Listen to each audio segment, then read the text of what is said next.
Décembre 98 et décembre 99, il y a eu au Congo-Brazzaville plus de massacres, plus de morts, plus de viols systématiques, plusieurs dizaines de milliers, qu'il n'y en a eu au Kosovo, en Tchétchénie et à Timor-Est réunis dans la même période. Regardez la manière dont on a couvert ces trois événements et la manière dont on a couvert le Congo-Brazzaville, rien du tout. Je ne dirais plus personne qui ose lever le petit doigt au Congo-Brazzaville, et on pratique ce qu'on appelle le dialogue sans exclusion. Et tout cela devrait être couronné par des élections truquées qui permettraient d'installer pour encore un certain nombre d'années M. Sassou Nguesso à la tête du Congo-Brazzaville pour le plus grand profit de la France-Afrique.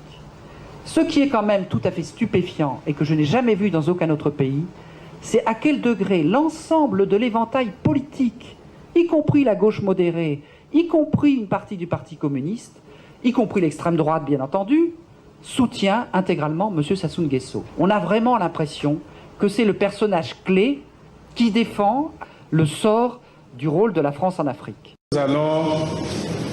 Combien? Ça peut durer 5 ans, 10 ans, 15 ans, 20 ans, mais ça finit. Le jour où ça finit là, si l'autre vient, et puis il dit, bon, sortons les anciens dossiers, on va regarder. Bon, on va faire comment? Donc il faut à un moment donné arrêter le cycle.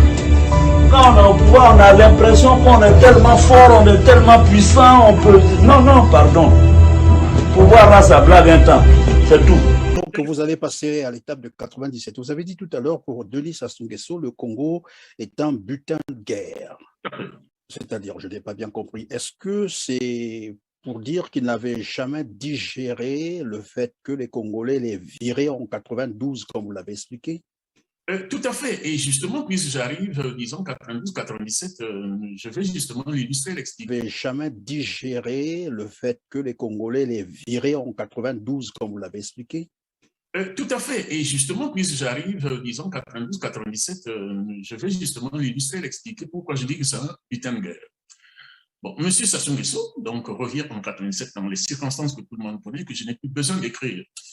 Puisque, quand il arrive, au-delà, effectivement, de toute la propagande, de toutes les justifications, non. On sait bien qu'il a tenté un coup d'État en juin 97, il a perdu. Il a tout tenté pendant 3, 4, 5 mois, il n'a pas réussi son coup d'État. Malgré son entêtement, ben voilà, parce que au fond, jusqu'à pratiquement début octobre 97, on s'attendait à ce que, ben, effectivement, disons, le pouvoir établi, le pouvoir en place prenne le dessus, et c'est là où il prend effectivement une décision radicale, mais qui était certainement déjà, disons, dans sa mallette. C'est l'intervention des forces armées étrangères. Ça également, je n'ai plus à décrire, puisque nous savons que l'armée angolaise, l'armée tchadienne et bien d'autres forces rwandaises aujourd'hui, on le sait, étaient dans le coup. Et à partir de ce moment-là, il prend le pouvoir. Donc, dans sa tête, dans son esprit, il considère que mon pouvoir, je ne l'ai pas eu des Congolais. Il sait que son pouvoir, il n'a pas eu des Congolais. Donc, il a à ce moment-là 2 éléments, les 2 premiers grands éléments. Premièrement, les Congolais ne veulent pas de moi, ils me détestent, ils me l'ont démontré en 1992, puisqu'ils ont donné effectivement une sanction sévère. Premier élément. Il y a juste raison, les Congolais ont toutes les raisons de détester parce qu'on ne peut pas laisser un pays dans cet état, on ne peut pas avoir humilié effectivement les Congolais. Et en 97, cette année 97 s'ajoute le deuxième élément. C'est le fait que je viens de reconquérir le pouvoir par le biais des armes et avec le soutien des armées étrangères, avec le soutien des forces financières étrangères.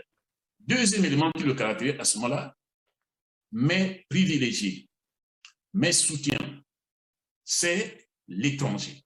Ce ne sont pas les Congolais. Et donc, les 2 principaux éléments qui sont à la base de son pouvoir. Les Congolais me détestent, les forces étrangères m'ont donné le pouvoir, et voilà donc les 2 éléments qui donnent. Donc, à ce moment-là, donc l'explication, je viens de vous la donner, il considère le Congo comme un butin de guerre à partir de 97. Je pense simplement que dans la vie, il est toujours facile de détruire. Il est toujours facile de tout détruire et pas facile de reconstruire. Et l'éducation, la santé, est arrivé un moment où le Congo, pour ne parler que de l'éducation, avait atteint un taux de scolarisation de 100%. Et nous l'avons atteint aux années 80, même avant. Et puis est arrivé un autre moment où nous avons décidé de détruire. Et le taux de scolarisation a baissé. Que pensez-vous de la santé mentale de cet individu? Décembre 98 et décembre 99, il y a eu au Congo-Brazzaville plus de massacres, plus de morts, plus de viols systématiques, plusieurs dizaines de milliers, qu'il n'y en a eu au Kosovo, en Tchétchénie et à Timor-Est réunis dans la même période.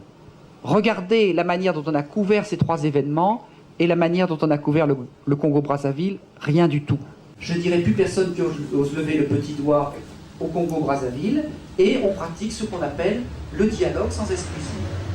Et tout cela devrait être couronné par des élections truquées qui permettraient d'installer pour encore un certain nombre d'années M. Sassou Nguesso à la tête du Congo-Brazzaville pour le plus grand profit de la France-Afrique.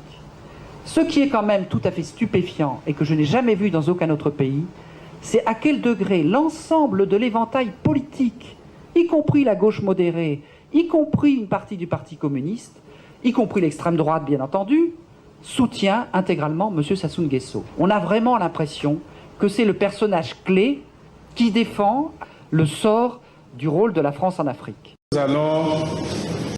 Combien? Ça peut durer 5 ans, 10 ans, 15 ans, 20 ans, mais ça finit.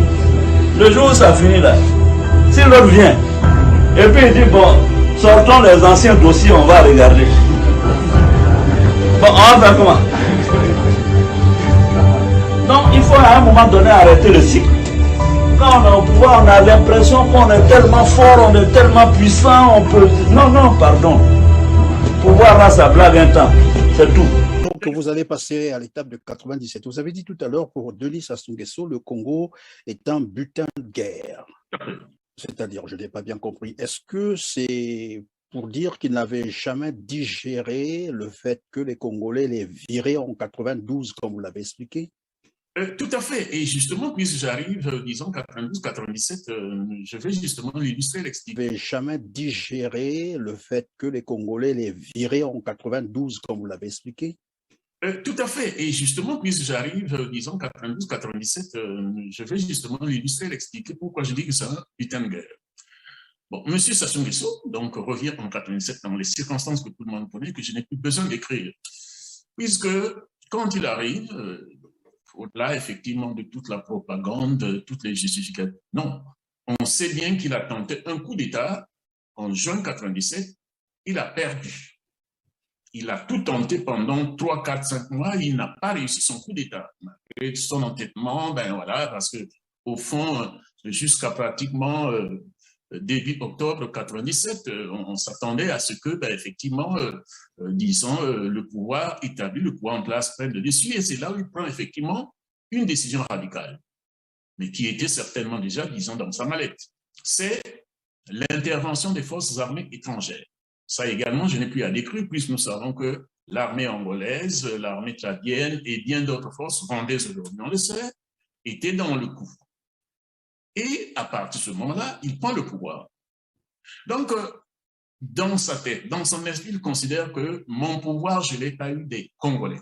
Il sait que son pouvoir, il n'a pas eu des Congolais. Donc, il a à ce moment-là 2 éléments, les 2 premiers grands éléments. Premièrement, les Congolais ne veulent pas de moi, ils me détestent, ils me l'ont démontré en 1992, puisqu'ils ont donné effectivement une sanction sévère. Premier élément. Il a juste raison, les Congolais ont toutes les raisons de détester parce qu'on ne peut pas laisser un pays dans cet état, on ne peut pas avoir humilié effectivement les Congolais. Et en 97, cette année 97 s'ajoute le deuxième élément. C'est le fait que je viens de reconquérir le pouvoir par le biais des armes et avec le soutien des armées étrangères, avec le soutien des forces financières étrangères. Deuxième élément qui le caractérise à ce moment-là, mes privilégiés, mes soutiens, c'est l'étranger. Ce ne sont pas les Congolais. Et donc, les 2 principaux éléments qui sont à la base de son pouvoir. Les Congolais me détestent les forces étrangères m'ont donné le pouvoir. Et voilà donc les deux éléments qui démontrent. Donc, à ce moment-là, donc l'explication, je viens de vous la donner, il considère le Congo comme un butin de guerre à partir de 97. Je réponds simplement que dans la vie, il est toujours facile de détruire. Il est toujours facile de tout détruire et pas facile de reconstruire. Et l'éducation, la santé, est arrivé un moment où le Congo, pour ne parler que de l'éducation, avait atteint un taux de scolarisation de 100%. Et nous l'avons atteint aux années 80, même avant. Et puis est arrivé un autre moment où nous avons décidé de détruire. Et le taux de scolarisation a baissé. Que pensez-vous de la santé mentale de cet individu?